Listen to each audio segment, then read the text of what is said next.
Fala galera, chegando com as informações importantes do Cruzeiro na preparação encerrada para o duelo diante da equipe do Bahia. O último treinamento no CT do Vitória, jovem zagueiro se juntou à delegação. O que vai fazer o técnico Arthur Jorge? Tudo isso você confere a partir de agora. Vamos lá, pessoal. Antes, aquele pedido sempre importante para você deixar o like. É só clicar aí no joinha, você vai curtir o vídeo. Faça a inscrição. Na sequência, ative o sininho para não perder nenhum conteúdo. Preparação encerrada. O Cruzeiro na viagem emendada desde segunda-feira fora de casa. Empatou com a Católica e agora o desafio neste sábado diante da equipe do Bahia. Às 9 horas da noite, a bola vai rolar na Fonte Nova. Vamos ver o que vai fazer o técnico Arthur Jorge, ele que não terá o lateral esquerdo Kaique, não terá o atacante Arroio. São problemas aí para definir o time titular. Claro que o Cruzeiro neste momento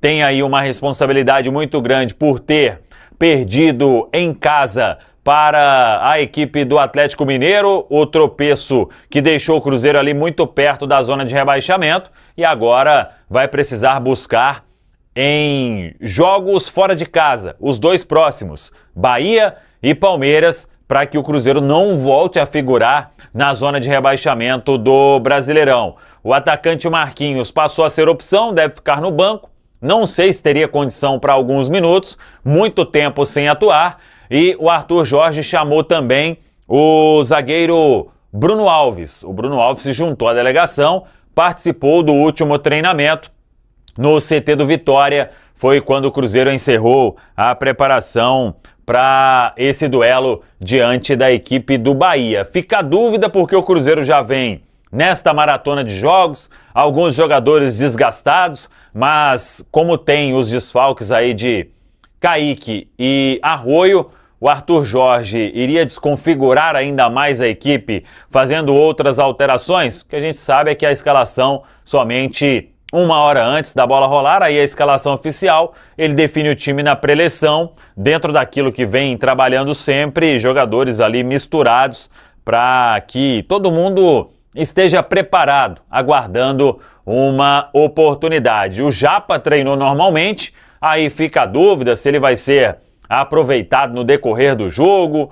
Muita gente até pergunta sobre o Japa, se poderia atuar como lateral esquerdo. Aí temos que aguardar também. O Fagner vai para o segundo jogo em sequência ou fica aí preservado para depois? O Cauã Moraes, ele começa na lateral esquerda? Então tem algumas possibilidades aí para fazer o Arthur Jorge, pensando aí em um Cruzeiro forte para tentar essa vitória fora de casa. E uma informação importante é que o Cruzeiro protocolou um ofício na Conmebol sobre a arbitragem do último jogo diante da equipe da Católica. O clube está preocupado com o rumo da arbitragem na Copa Libertadores da América. Em termos de Libertadores, o próximo jogo é contra a equipe do Boca Juniors na Bombonera. O Boca bastante pressionado.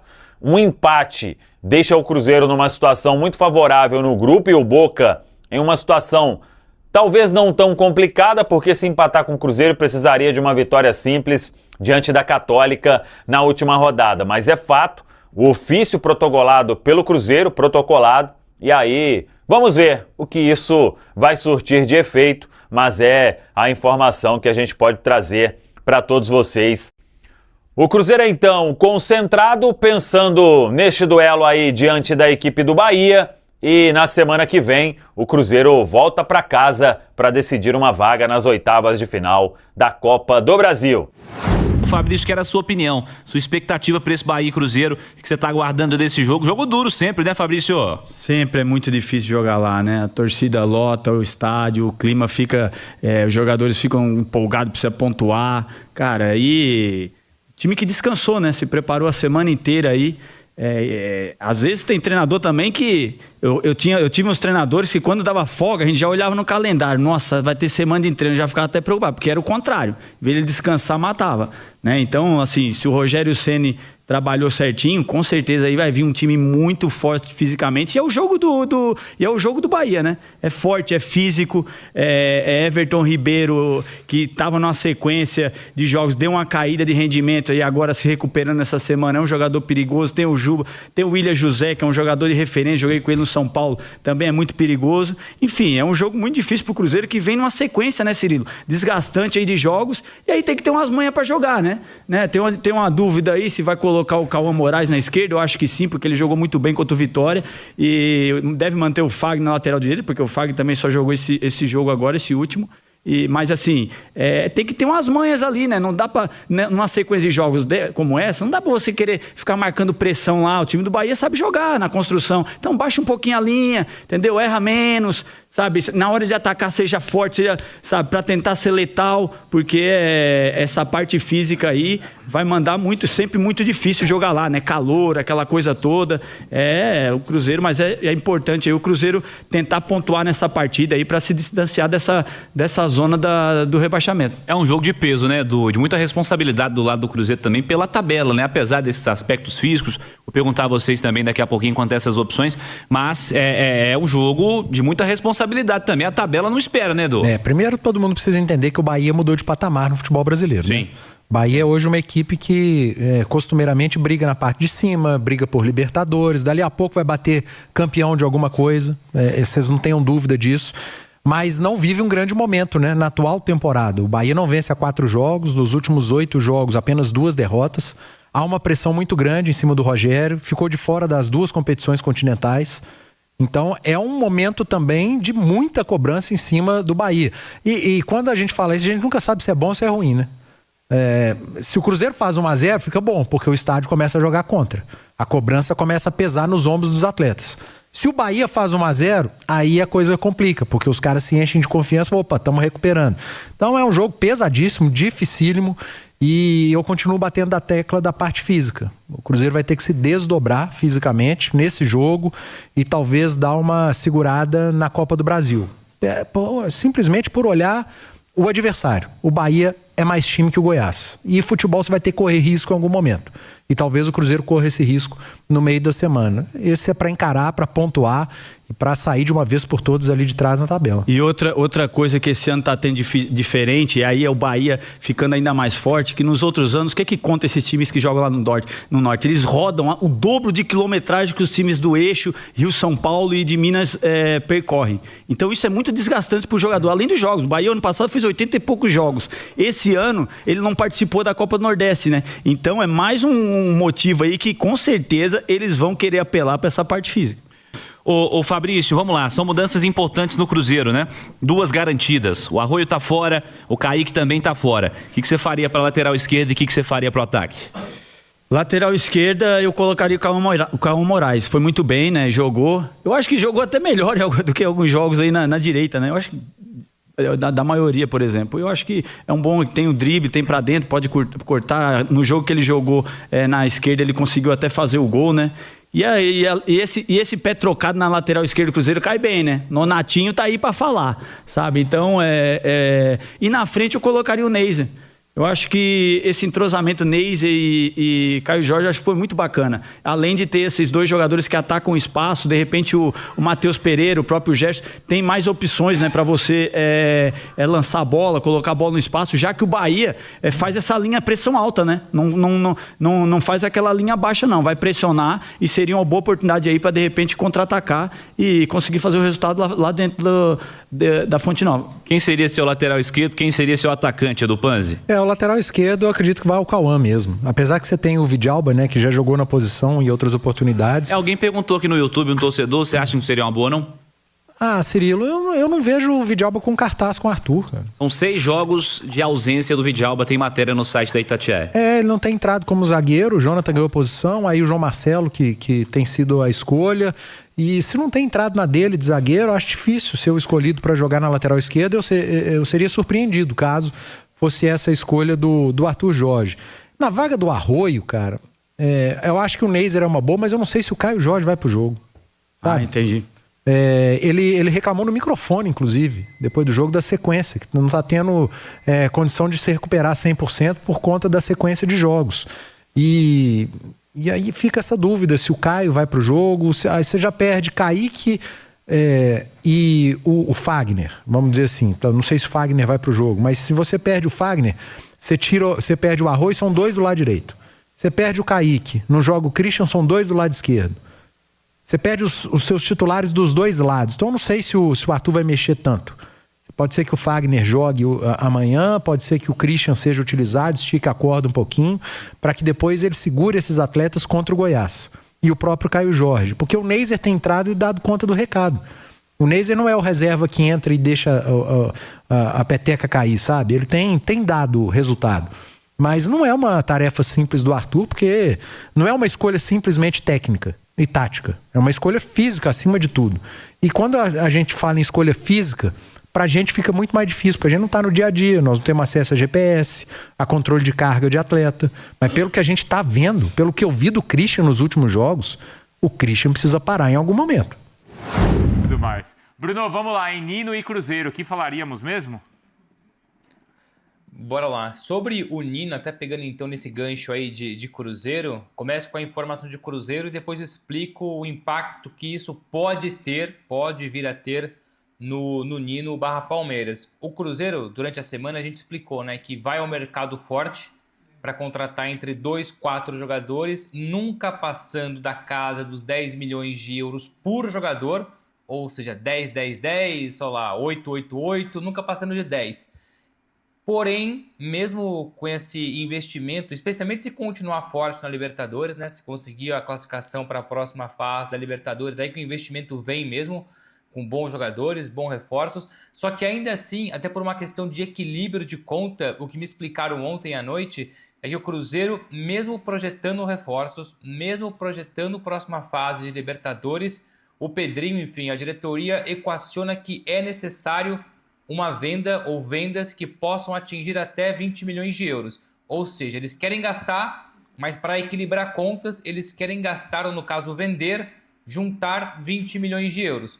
Pode ser talvez 2 vendas de 10, uma de 12, uma de 8, talvez uma única venda de 20 milhões de euros, mas a ideia é equilibrar as contas, mesmo tendo dinheiro em caixa, mesmo tendo poder financeiro grande, o Cruzeiro não rasga dinheiro. O Cruzeiro sabe equacionar as contas, então trabalha com a necessidade de venda de cerca de 20 milhões de euros.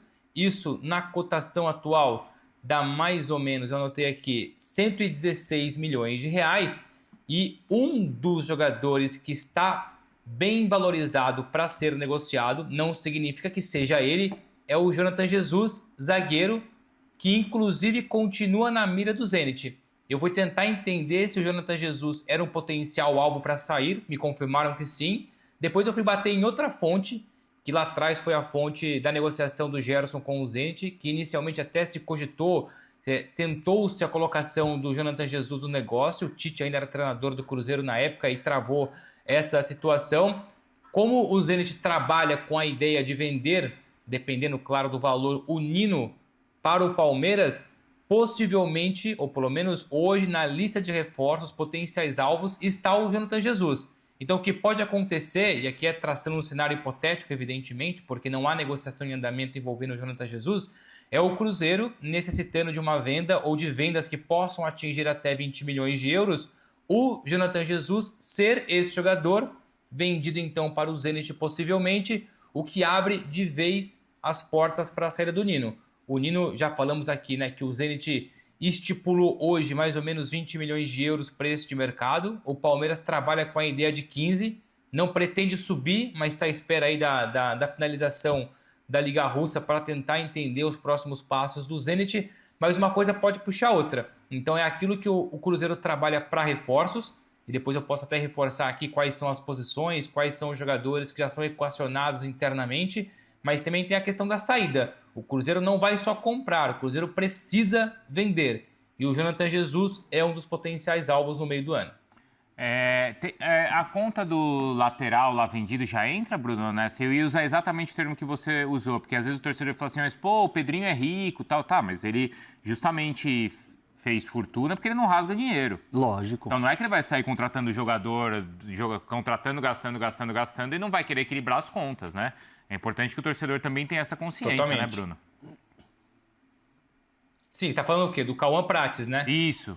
Será que já bate esse 116 Sim, aí? Não.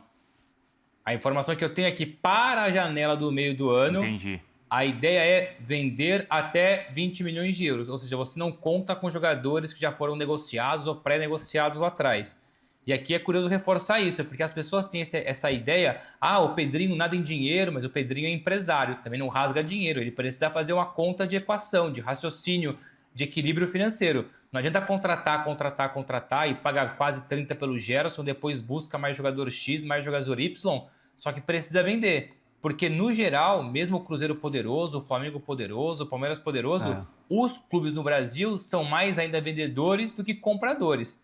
É que no caso do Palmeiras e do Flamengo, até por organização financeira de anos, eles estão muito mais bem equilibrados nesse momento do que qualquer outro clube no Brasil.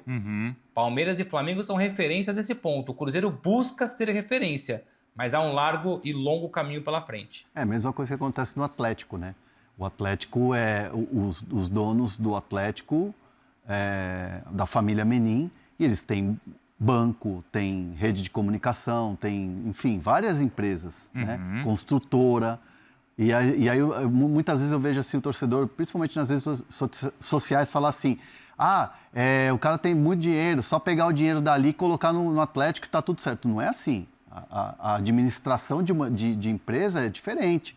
Você tem o Atlético como um negócio, e obviamente é um negócio que envolve paixão, porque todos eles são muito atleticanos, mas eles administram com a cabeça de empresário, cabeça de dono, cabeça de quem está cuidando do patrimônio. E eles estão tendo muita dificuldade, porque de fato a conta do Atlético é muito difícil de fechar. Né? Ô, Bruno, o Ederson tem novidade do goleiro aí da seleção? Só para voltar rapidinho e para finalizar o Cruzeiro, você tinha perguntado do lateral, né? Claro, o Cauã Prates está vendido já para o Dortmund, 12 milhões de euros, cerca ali de 75 milhões de reais na cotação atual. Vai só no meio do ano, né? Quando completa 18 anos. Então, essa questão não entra nas contas para as negociações do meio do ano, né? Os tais 20 milhões de euros que o Cruzeiro imagina encaixar com negociações e vendas. E para reforçar uma informação que nós trouxemos então no começo da semana sobre as posições e jogadores que já são falados dentro do Cruzeiro, alguns inclusive com muita força. Lembrando que o Cruzeiro vai para cima de um goleiro e o John é um dos principais alvos. Aliás, o Cruzeiro já se colocou à disposição de pagar cerca de 8. O Nottingham Forest pede ali na casa dos 10 milhões de euros, mas vai esperar finalizar a temporada para entender como é que vai ser o futuro do John também, porque ainda existe para ele uma réstia de esperança de Copa do Mundo. Lembrando que vai atrás de um zagueiro também, o Igor Thiago, que está no futebol inglês, é o alvo prioritário. O Hernan já falou bastante também que o Gregory, ex-Botafogo, enfim, tanto o John como o Gregory, ex-Botafogo, campeões da Libertadores com o Botafogo do Arthur Jorge. O Arthur Jorge pediu as duas contratações, John e Gregory. E o Gregory, vou aqui roubar as palavras do Hernan, é o pole position, é o número 1 dessa lista para reforçar o meio-campo. E aí, dependendo dos ajustes financeiros, lembrando aquela questão de nunca pagar mais 10 milhões de euros por jogador, se o Cruzeiro conseguir encaixar bem os valores, conseguir vender ali até 20 milhões de euros, ainda existe a possibilidade de buscar um reforço para o ataque. Então é isso aí, pessoal. Já que você chegou até aqui no vídeo, não se esqueçam de dar aquela moral, se inscrevendo aqui no nosso canal, deixando um like, a opinião de vocês aqui nos comentários, galera. Vai nos ajudar bastante pra gente estar trazendo esses cortes aí do nosso Cruzeiro todos os dias aqui pra vocês, pessoal. Rapaziada, então é isso. Esse daí foi mais um vídeo de hoje. A gente vai ficando por aqui. Um forte abraço a todos e até o próximo vídeo, galera. Fui!